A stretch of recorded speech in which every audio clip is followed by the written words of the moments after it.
السلام عليكم ورحمة الله وبركاته. كسور دواada channelka Kabura Media. waxaan maanta halkan idinku soo gudbinaynaa qaybtii koowaad ee ah sida loo buuxiyo deeqda waxbarasho ee wadanka Turkiga. waa deeq waxbarasho sanadle ah, sanad walba ay soo baxdaa. waa deeq competitive weeyaan, ama waa deeq tartana. marka insha Allah taala waan soo koobaynaa video gaaban oo maalin dhow soo gudbinay shuruudaha iyo waxyaabaha la isaga baahan yahay. haddana waan yar dul maraynaa, waqti naga qaadan mayso. daawasho wanaagsan.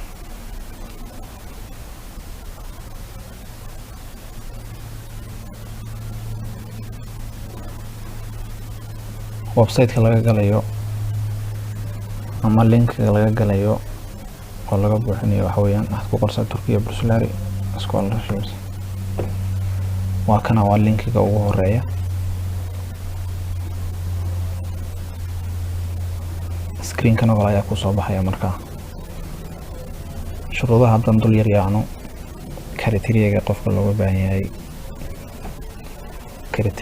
looga baahan yahay qofka apply garaynaya degree-ga waa inuu 70% form 4 70% waa inuu haysto. qofka masterka apply garaynaya 75 waa inuu haysto. medicine ama health information kale waa inuu haysto 90%. age-ka qofka apply garaynaya degree-ga waa inuu 22 ka yar yahay. 22 iyo wixii ka yar. masterkana 30 jir iyo wixii ka yar. doctorate-kana waa 35 iyo wixii ka yar. marka therefore waa ayaan ka sii galaynaa system-ka. apply baan dhahaynaa. marka bismillah, marka hore waan isdiiwaan gelinaynaa. isdiiwaan gelintuna waa iska fududahay. tusaale ahaan magac ayaad ka soo qaadanayaa. cali maxamed. magaca awowga haykal tusaale ahaan. waa yahay genderkana female ama female-ka tahay. taariikhda dhalashadaada waxaad ku salaynaysaa halkan waqtigaad dhalatay. tusaalehaan 2000 baan dhashay, kasoo qaad 2000 February January koodeedii baan dhashay. tusaalehaan nationality-ga ma bedeli kartid. doctor nationality-ga ma bedeli kartid. waa inaad hadda nationality tahay aad sheegtaa. marka tusaalehaan Ethiopia maadaama aan joogo Ethiopian. email-kuna waa muhiim. email shaqeynaya oo valid waa inaad haysataa. tusaalehaan asanyo 2021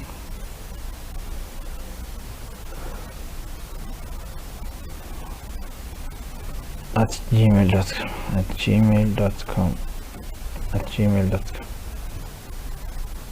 confirm gare ku celi asanyo 2021 @gmail.com. waa yahay password strong gaanaad doorato.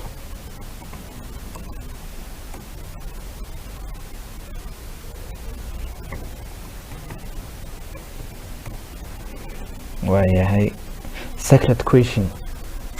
su'aal secret oo aad kaliya taad ogtahay jawaabteedana kaliya aad ogtahay. dhatoona haddii wax ka qaldamaan si lagugu saxo su'aashan oo kale lagu weydiin doonaa. tusaale ahaan halkeed ku dhalatay? where did you born? jawaabta secretka adigoon baa garanaya. tusaale ahaan jigjiga waa tusaale weeyaan. halkan waxaad cadaynaysaa inaadan hacker ahayn, robot. therefore waan approve garaynayaa. halkan save ayaad ku dhufanaysaa. marka save ayaad ku dhufanaysaa. anigu hadda ka hor email-ka waan ku sii sameeyay. marka save ayaan ku dhahayaa. wuu ii sheegayaa email-kan in lagu isticmaalay. marka email-kan maadaama aan ku isticmaalay wuu ii sheegayaa. marka email-kan password-ga dabcan waan qalday, laakiin email-kan waan ku sii sameeyay. idinkoo maan tusaale idinku soo qaadanayaa. email-kan markaad sameysid, email-kan ayuu kugu dirayaa verification inaad approve garayso. wuxuu kugu dirayaa link ayuu kugu dirayaa email-ka. marka email-kaas ayaan tagaynaa. marka email-kaad furanaysaa. marka emailka waxaa ku soo galaya linkigan ayaa ku soo galaya linkigan soo maaragtaan linkigan ayaa ku soo galaya marka kan oo kale ay ku soo dirayaan marka dear user your account has been successfully created thank you for choosing si aad marka u verify waa inaad linkigan ku dhufataa marka linkigan ku sii dhufo marka linkigan ku sii dhufo waa kana portalkii wiina keenay emailkiian ku galnaa marka samiyo 21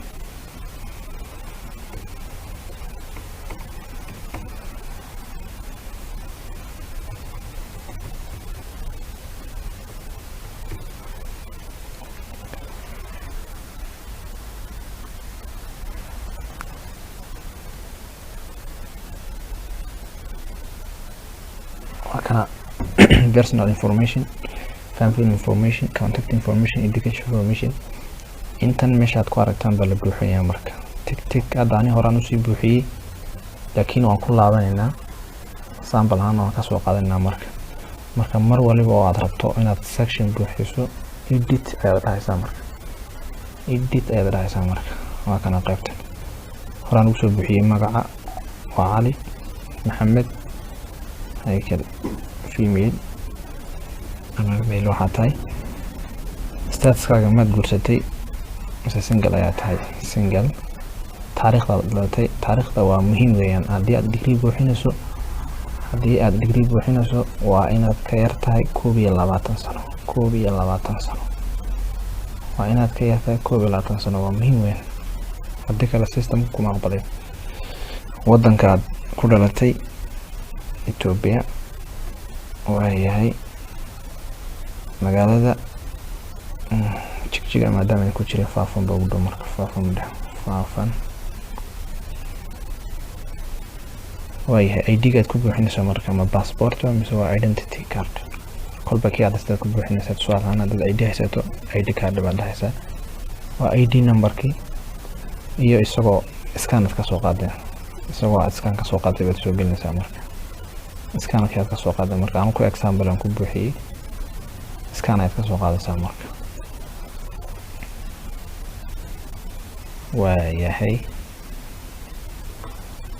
waayahay haddii aad haysato citizenship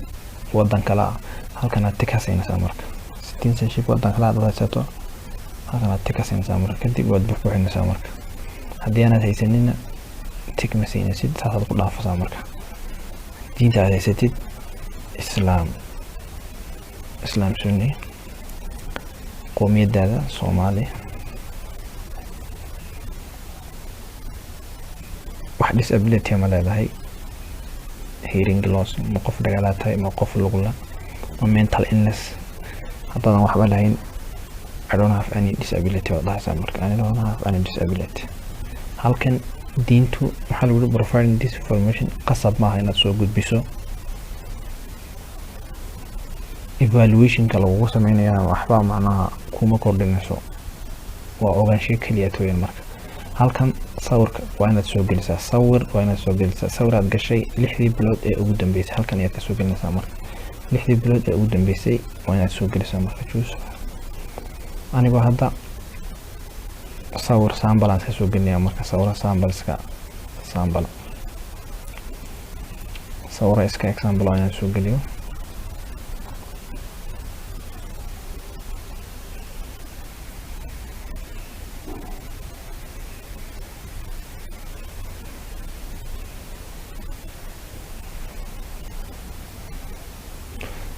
sawiraan sample aan soo gelinaya marka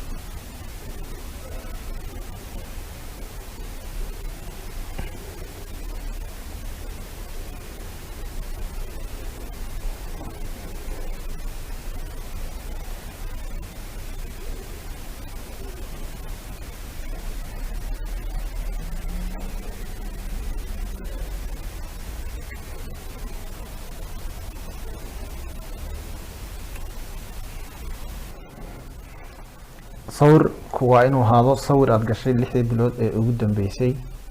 marka aan tusaale ahaan sawir xataa ma soo gelinayo wax sample oo sawir ma iska soo gelinayo sample ahaan baan soo gelinayaa marka idinkoo ma ku tusaya marka qoraalka sawir ahaan aan uga qaaday baan soo gelinayaa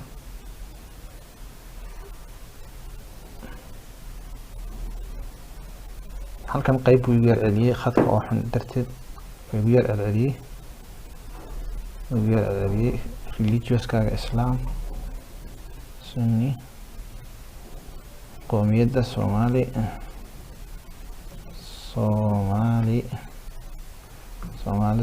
wax disability malihi haddaad disability leedahay waxa la yidhahdo sheegi haddaadan lahayna malihid safe ayaad dhahaysaa marka safe tig calaamada tigta ayuu soo saaraya marka anu horaan usoo bixiyay laakiin waan idinku laba celinayaa halkan waa family informationkaaga edit ayaad dhahaysaa marka magaca hooyada oo saddexan ayaad halkan ku qoraysaa hadday nooshahay yes baad dhahaysaa haddayna noolayna ma noolo hooyadaa may shaqaysaa hadday shaqayso halkaasaad saxaysaa haddayna shaqayna ma saxaysa aabahana sidoo kale haddii uu nool yahay ayaad dhahaysaa hadduusan noolayna ma noolo waa no baad dhahaysaa marka hadduu shaqeeyna tig baad ka siinaysaa hadduusan shaqeyna dee waad iska dhaafa marka inta qof aad walaalaha tihiin tusaalahaan 6 qof ayaan dhahayaa ma single baad tahay ma ummad guursatay maxaa tahay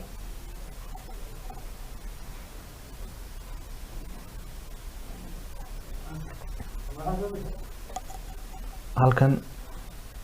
dakhliga maalinkii kusoo gala dakhliga cafwan maalinkiisa maahe waa macnaha bishii dakhliga kusoo gala ma eber ilaa $50 ba ma 100 ma 50 ilaa 100 ba ma 100 ilaa 250 ba kolba wixii kusoo gala ee aad ogtahay ayaad ku qoraysaa su'aal ahaan aan waxaan dhahayaa eber ilaa $50 ayaa soo gala bishii kana saasaan ku buuxiyey safe ayaan dhahayaa mar walba dhameysid safe ayaad dhahaysaa marka calaamaduna way saxdaa labadaas xitaan waxay ka dhigan tahay inaad buuxisay si sax aad u buuxisay contact information ama current meesha hadda lagala soo xiriiri karo current information edit wadanka aad joogto hadda waa Ethiopia magaalada waa Faafan postal code ka magaalada aad joogto tusaalahaan aniga kun ayaan idhi numberka lagala soo xiriiri karo macnaha kan waa line-kii weyn line telephone waa kii guriga aan tusaale markaa imika ka soo qaata number jira maaha halkan isaguna waa tusaale weeyaan waa mobile numberkaaga kan aad gacanta ku wadatid streetka degantahay Kela Street 1 tusaale ahaan building haddaad macnaha meel blog aad degantahay buildinga dhismaha numberkiisa guriga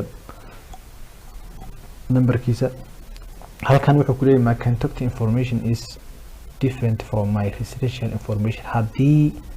contact informationka iyo meesha aad degantahay ay kala duwan yihiin halkan ayaad tika siinaysaa therefore waad buuxinaysaa marka waad buuxin haddii ay isku mid yihiin saas ayaad ku daynaysaa marka halkan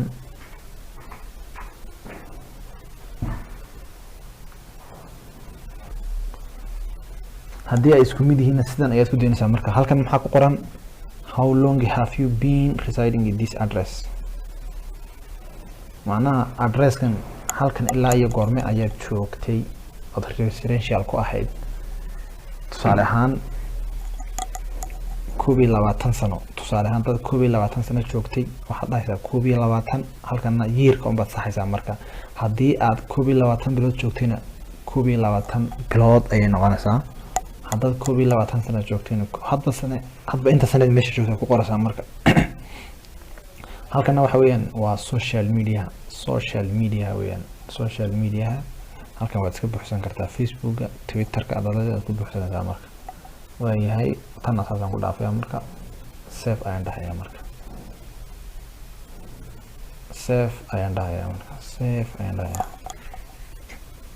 raalli hada khadka waxaa iska culus meel khad culus ayaan joogaa tan asaasan ku buuxiyay marka education information tan waa aad ay u muhiim tahay haddii aad buuxinayso degree waxaad buuxinaysaa high schoolka ayaa kaaga filan haddii aad master buuxinaysana waxaad buuxin high schoolka iyo degree-ga buuxinaysaa degree-ga. marka aan maadaama ninkan degree buuxinayo high school-ka ayaan buuxinayaa marka high school-ka high school-ka wadankan ku qaatay Ethiopia ku qaatay magaalada faafan ayaan ku qaatay hadba magaalada ku qaatay baad ku buuxinaysaa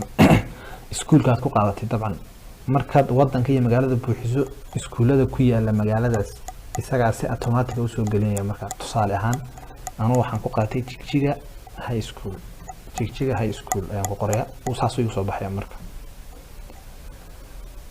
waxbarashadan waa secondary dabcan isaga soo gelinaya automatic iskuulka macna nooc ah ma dugsi religious ayuha mise ku general oo macnaha diinta madax banaan general buu ahaa waayahay halkan waxaad buuxinaysaa macnaha education ma natural buu ahaa mise social mise macnaha language buu ahaa kolba wuxuu ahaa type ku ahaa hadda halkan natural iyo social baad dooranaysaa sida badan waayahay grade type-kan waxa weeyaan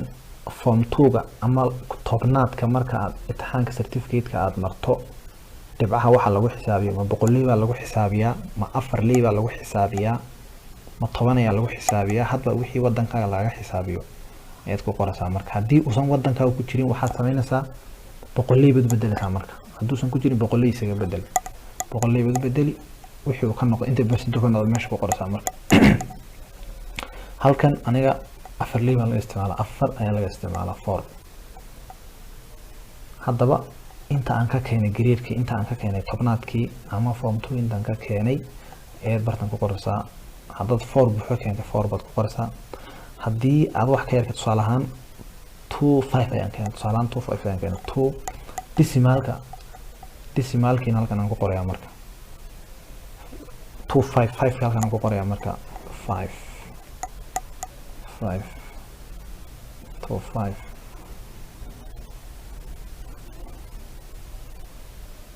50 وكان 2.5 waayahay diblooma waa shahaadada certificate-ka weeyaan marka anigu mid baan hore u soo geliyay tan waan cancel gareyn si aniga ka mid soo bal marka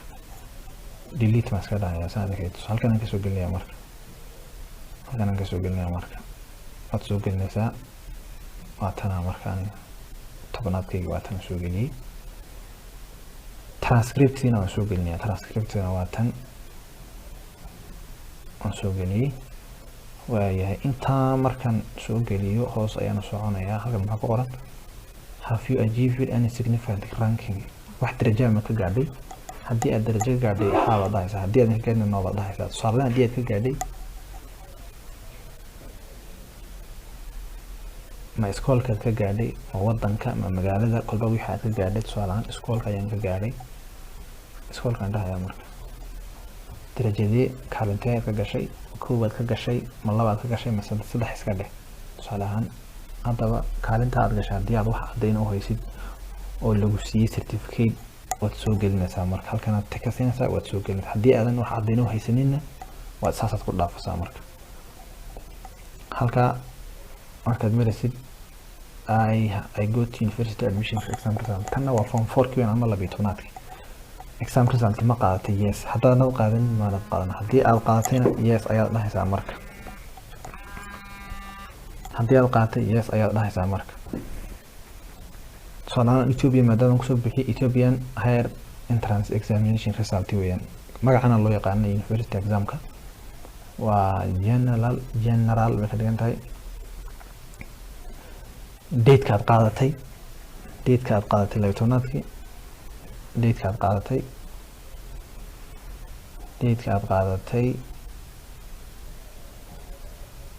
qaatayna waa kan marka 2018 bishii 10 ku qorsaa marka haddaba grade-ka sidoo kale ma 100 baa lagu xisaabiyaa ma 4 baa lagu xisaabiyaa kolba wixii lagu xisaabiyaa ku qorsaa marka aniga tusaale ahaan 700 baa lagu xisaabiyaa aan ku soo qaatay Ethiopia 700 ayaa waxaan u bedelayaa 100 marka 700 intaan ka keenay aan bartan ku qorayaa marka tusaale ahaan waxaan ka keenay 75% ayaan ka keenay 75 dhibicdana aan ku daro marka dhibicdana 75.95 iska dheh 75 9.95 ayaan ka keenay saasaan u kala qoraya meesha decimalka waa tirada jajabka marka halkan ayaad documentiga kaga soo daraysaa marka documentiga ama shahaadadii halkan aad kaga soo daraysaa marka halkan aad kaga soo daraysaa waayahay intaa misla fahnay sidoo kale haddii aad wax achievement aad ka gaadhay ama darajaad ka gaadhay halkan yes baad dhahaysaa yes haddii aad dhahdana level of achievement ma iskoolkaad ka gaadhay ma wadankaad ka gaadhay ma magaaladaad ka gaadhay kolba waxaad ka gaadhay aad sheegaysaa tusaale iskool iska dheh kaalinta aad ka gashay kaalinta labaad dheh tusaale ahaan haddii aad wax caddayn u haysana sidoo kale sidii unbaad samaynaysaa marka therefore waxaan iska safe garaya marka saasaan ku safe garayay marka kana waayahay educationkii saasaan ku buuxiyey inaad buuxisay halkan aad ku arkaysaa marka oo kaa your information is complete haddii wax iga qalday in halkan delete ka dhahaya haddaan edit galinay halkaasaan ka edit galinaya marka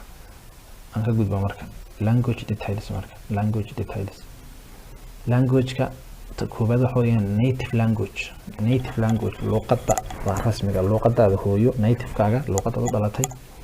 ma Soomaaliba ma Oromo ma Amaariyaba ma Axmaarigba ma Englishba waxay ku tahay oo ku qoraysaa marka salaam aniga waa Soomaali weeyaan Soomaali luqadayda koobaad waayahay haddii kala other skills luqada kala dad garanaysana waad ku soo daraysaa marka aad ayaad dhahaysaa marka tusaale ahaan Arabic tusaale Arabic baan aqaanaa kasoo qaad levelkayga intaan aqaano ma intermediate ba ma advanced ba ma beginner ba waa intermediate tusaale ahaan safe ayaad dhahaysaa marka safe ayaad dhahaysaa marka waayahay Englishna horu igu sii jiray marka kolba haddii aad luqado badan garanayso halkan baad aad dhahaysaa waad ku soo daraysaa heerka aad ka joogto waad ku daraysaa marka halkan maxaa lagu yiri Turkish language skills luqadda Turkiga ma ku hadashaa no weeyaan haddaad ku hadasho no haddaadan ku hadlin yes baad dhahaysaa marka waayahay saafada guud marka tan waayahay work experience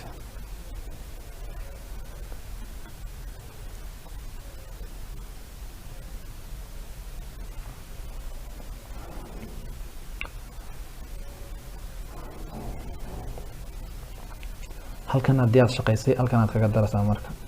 experience-ga halkan aad kaga daraysaa marka meeshaad ka shaqaysay institution-gaad u shaqaysay booska-aad ku shaqaysay waqtigaad shaqaysay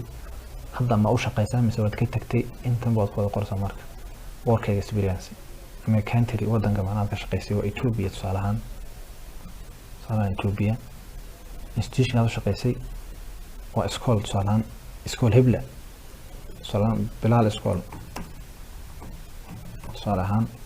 position-kana dad u shaqaysay waa teacher dandoono teacher macallin baan ka ahaa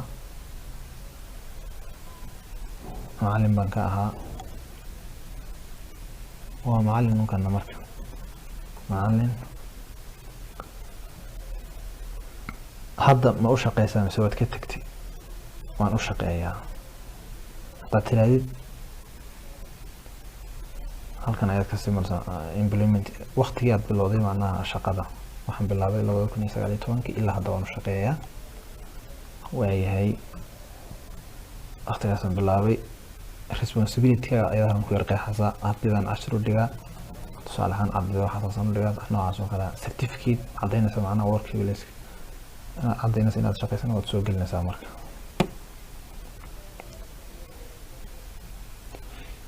if you are awarded with scholarship what will your work status be shaqadaada haddaad macnaha Turkish scholarship-ka aad hesho shaqada ma ka tegaysaa I will have to resign my job I will be able to take paid leave my job halkan macnaha ma fasax baa lagu siinayaa ma iska casilaysaa wax noocaas ay ku leedahay hadba macnaha tiyaad kula qumanaa ama tiyaad samaynaysaa haddaad iska casilaysaa aad ku jirta haddii aad waraaqad fasax ka qaadanaysidna aad ku jirtaa marka tusaalahaan waraaqad fasax ka qaadan doonaa marka waayahay intaa markaad ku qorto safe ayaad iska dhahaysaa marka safe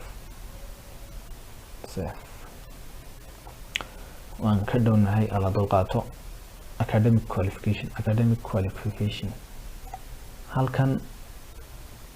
some universities and programs require results from internationally delivered exams such as GRE, GMAT, SAT IELTS IELTS TOEFL jaamacadaha wadanka Turkiga dadka raba inay ku bartaan luqadda Ingiriiska waxaa laga yaabaa certificate-yada noocan academic qualification-ka in lagu xidhaa dhici karta laakiin luqadda Turkiga waxba laguma xidhayo kaliya waxa lagu xidhan luqad macnaha Turkiga inaad taqaano haddaad taqaanid caddayn baad keenaysaa shahaado C1 la dhaha lagu xidhaya haddaad taqaano haddii aanad aqoonin hal sano ayaa lagu barayaa kadib ayaa marka afturkaad kusii baran doontaa marka haddii aad English ku baranayso fadlan certificate mid kamid ah inaad haysato waa muhiim jaamacadaha ku xidhayaad buuxinaysaa marka haddaad haysato aad ayaad dhahaysaa marka aad shahaadadaad haysato markaa tusaale ahaan waxaan haystaa kan ayaan haysta IELTS-kaas tusaalahan haystaa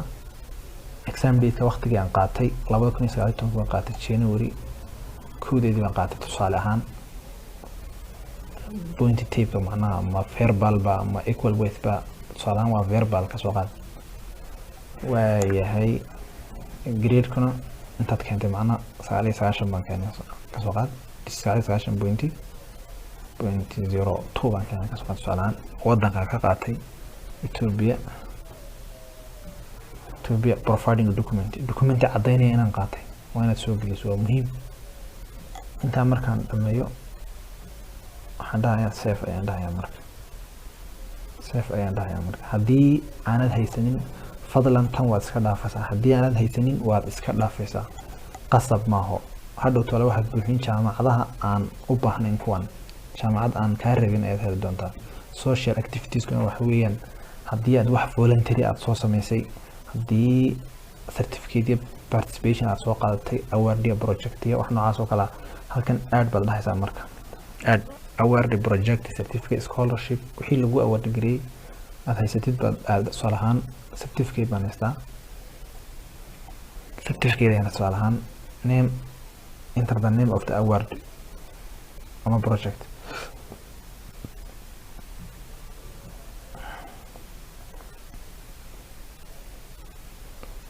certificate of participation certificate of participation certificate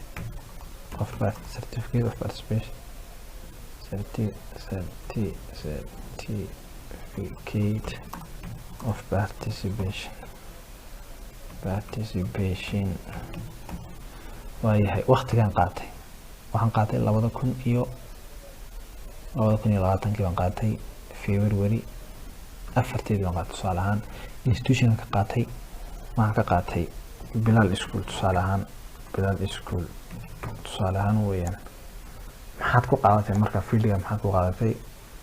training baan qaatay training hebla waxaan sameeyay tusaale ahaan weeyaan waxaad macnaha ku qaatay isku soo qoraysaa marka meesha document aad ku cadaynaysaa marka description aad ka bixinaysaa halkan marka description ka bixinaysaa waad yar sharaxaysaa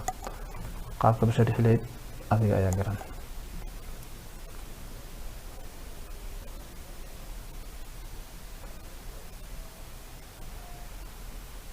volunteer activities haddii aad samaysay wax voluntary aad ayaad dhahaysaa marka haddii wax voluntary aad samaysay inta the volunteer activities you have participated waxyaabii aad ka qayb qaadatay waa inaad halkan ku qorto tusaale ahaan teaching baan ka qayb qaatay waxbarid institution Bilal School waa tusaale ahaan description baad ku samaysaa marka description waxyaabii aad qabanaysay adaa sharaxaya marka waayahay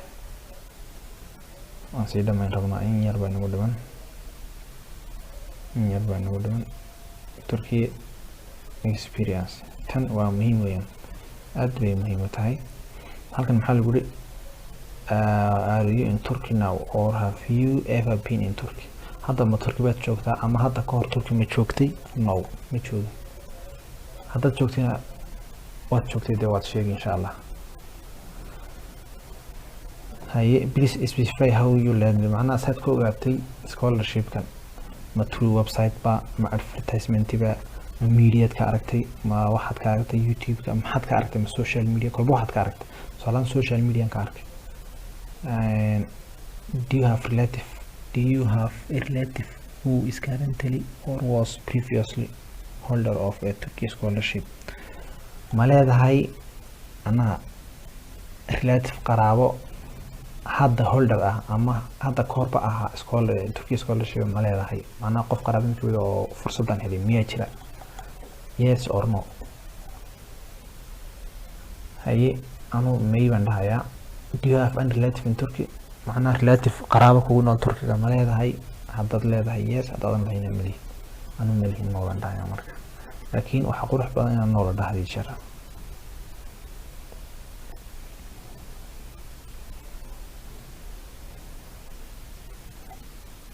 waan dhamaynay qaybtii labaad ayaan gudbaynaa marka inta markaan dhamayno home page ayaan dib ugu soo laabanayna marka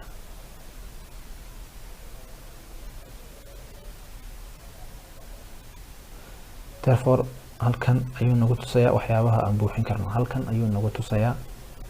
inaan u nahay eligible undergraduate kan sare ayaan buuxinaa marka ka undergraduate scholarship program general conditions kan ayaan buuxinayna marka apply marka in order to continue the application you need to upload the following documents to the relevant pages workplace certificate waayahay waxbaan soo ilownaa filayaa oo in leeyahay kusoo upload gareeya aan ku noqono marka waxbaan ka niminay dib inoogu celinayaa marka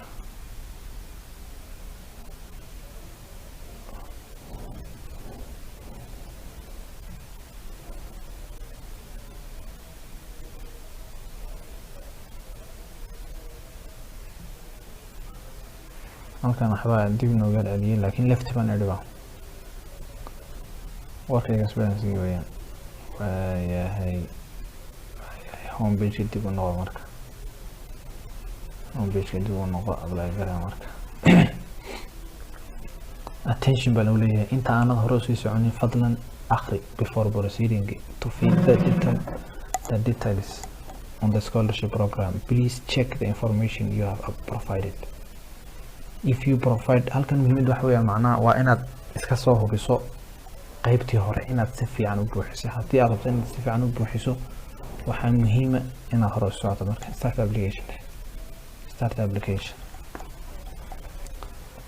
application marka qaybtan waa qaybta labaad weeyaan marka qaybta labaad ee programka waayahay muxuu ku leeyahay halkan application might take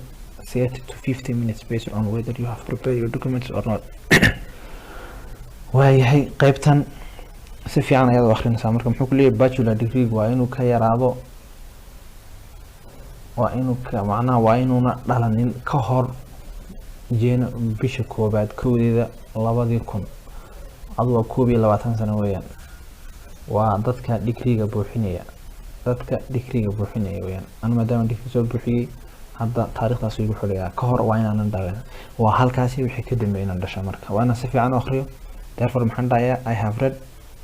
and accepted all the conditions saved marka hore ayaan uga soconayaa marka way saxmantay preference ayaan bahayaa marka preference marka preference waa maxay waa jaamacadii baan dooranayaa marka jaamacadii ayaan dooranayaa halkan maxaa ku qoran you can choose up to 12 universities and departments waxaad dooran kartaa ilaa 12 macnaha maximum waa 12 jaamacadood iyo 12 department intaas ayaa dooran kartaa qasab maaha inaan 12 kaba doorto anu 12 kaba ma dooran doono insha Allah qayb kamid ah ma dooran doona anigoo waqtiga ilaalinaya marka therefore maxaad ku bilaabaysaa halkan ayaad aadaysaa waad ku soo daraysaa marka tusaale ahaan haddii aan rabo inaan buuxiyo fieldiga aad rabto macnaha halkan aad ka dhex baaranaysaa marka hore fieldiga aad buuxinayso tusaale ahaan waxaan buuxinayaa civil engineering markaad ku dul dhufanaysaa markaad ku dul dhufato jaamacadaha bixinaya halkan ayay kugu soo baxayaan halkan waxaanoo jaamacada therefore jaamacad waliba shuruudo ayay iska leedahay shuruudaheeda waxaad ka eegi kartaa jaamacad walba shuruudeeda waxaad ka eegi kartaa calaamadan cas ayaad ka eegaysaa marka jaamacad walba waxay kugu xidhayso halkan ayaad ka eegaysaa marka tusaale ahaan anigu maadaama aanan haysanin wax academic sida GSAT iyo maadaama aan haysanin af turki ayaan ku buuxinayaa. haddaad haysatana waa dooran af ingiriis baa dooran. jaamacadda waxay ku xilaysanaa inaad iska fiiriso, waa muhiim. wax aanad haysan haddaad iska buuxiso hadhow tolo way ku saameynaysaa. marka tusaale jaamacaddan ayaan dooranaya aan iska fiiriyo waxay ku xidhayso. jaamacaddan ayaan waxba iguma xidhayso. Frat University jaamacaddan ayaan dooranaya, safe ayaan dhahayaa. marka waa jaamacaddayda koobaad iyo fieldigii koobaad oo civil engineering ah.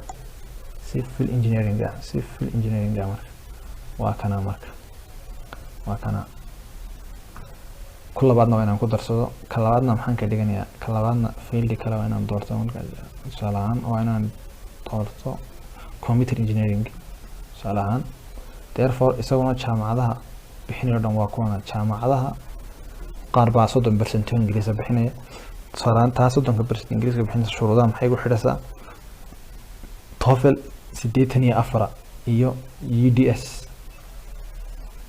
ay oo 70 ay ku xidhaysaa. marka maadaama aan haysanin waan iska deynayaa. marka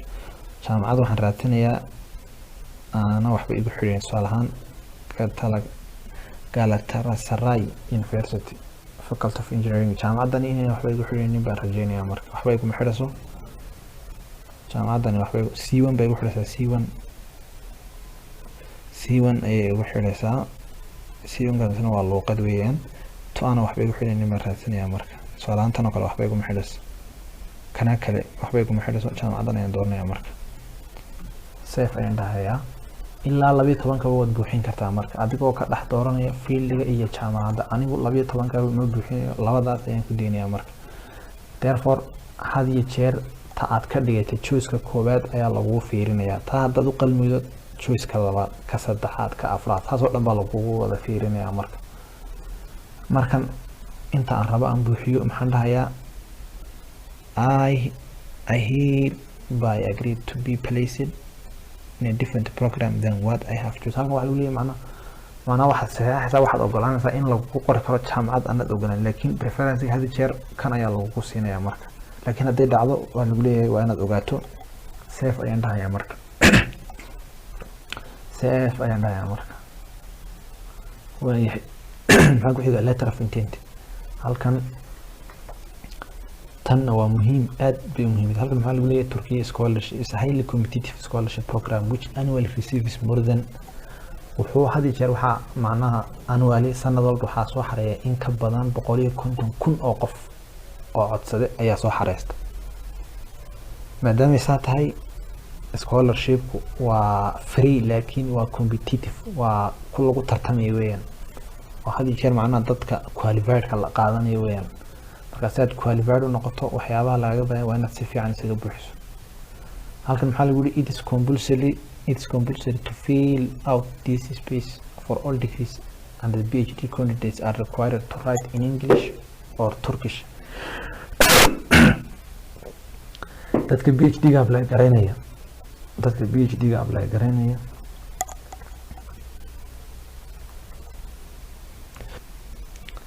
dadka PhD-ga apply garanaya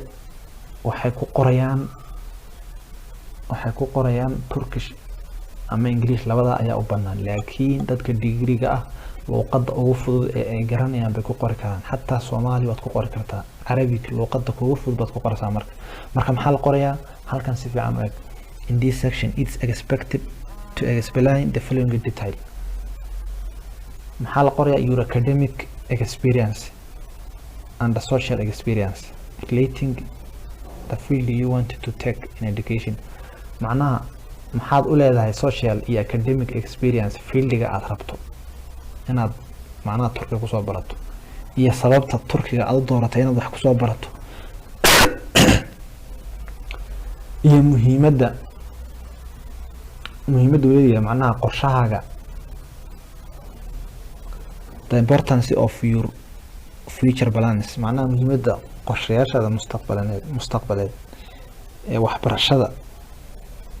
and scholarship in Turkey. intaa markaad si fiican u fahanto halkan ayaad ku qoraysaa. marka mid walba in yar baad ka qoraysaa muhiima, si kooban baad soo qoraysaa. to the point-na waa inuu ahaado.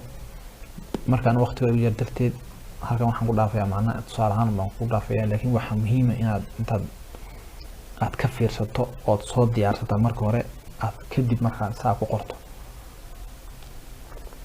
way saasana nagu dhaafaya marka halkan maxaa lagu yiri it is compulsory to fill out the space. waa tii hore weeyaan macnaha halkan meetii hore maaha haddii ay jirto wax aad fahmi weyday intaad macnaha systemka kusoo dhex jirtad wax soo buuxinaysay haddii ay jiraan wax aad fahmi weyday halkan noogu soo qor ayay ku leeyihiin halkan noogu soo qor ayay ku leeyihiin marka waan garanaa marka therefore save baad dhahaysaa marka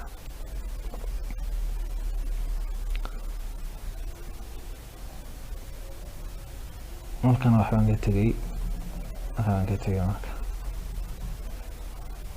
halkan salaan waxaan fahmay waana ugu qora marka therefore save baan dhahayaa marka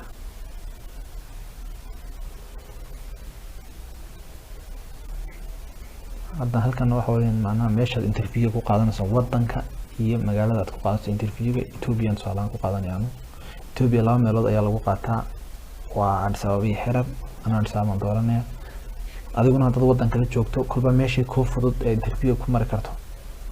wadanka markaad dooratid iyaga macnaha dhowrka inta meelood ee lagu qaadan interviewga ku sheegaya save ka marka waayahay waan dhawnahay waayahay maxaa ku xiga reference information halkan qofka reference aad ka dhiganayso qofkan waa muhiim qofkan it is recommended that those you list as reference must be well acquainted with you dadka aad macnaha aad ka dhiganayso waa inay si fiican ku garanayaan waa inay dad emailkooda ka warhayo oo check gareyn kara oo ku approve gareyn kara aad ka dhigato waa muhiim weyn marka aad baad dhahaysaa marka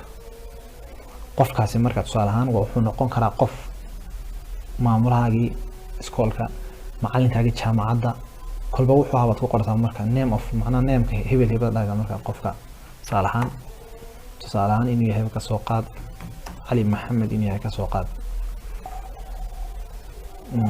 afwan halkaas waa magaciisa koobaad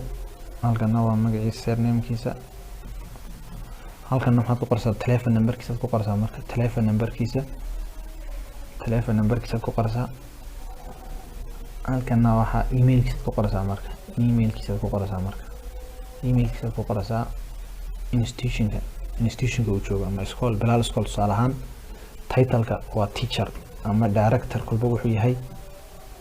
letter of reference-ga marka waraaqada reference uu ku soo qoray waa inaad soo geliso bilaa waraaqad ma noqonayso waraaqada reference waa soo geliso therefore halkan waa inaad saxdo things information belongs to my academic reference halkan waxay cadaynaysaa information kan aad meesha ku qortay inuu iska leeyahay macalinkaagu waa inaad tig ka siiso muhiim weeyaan haddii kale ma noqonayso save ayaa dhahaysaa marka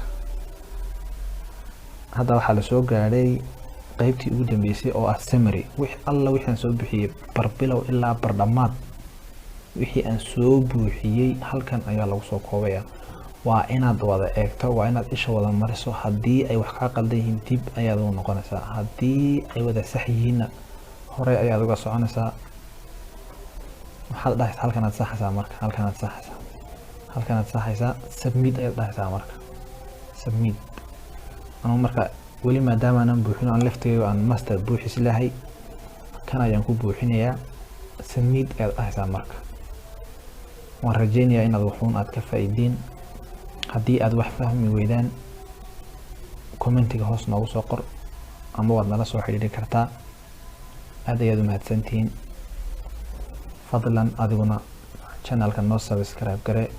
khayr baan sugnahay wassalaamu calaykum waraxmatullaahi wabarakaatuh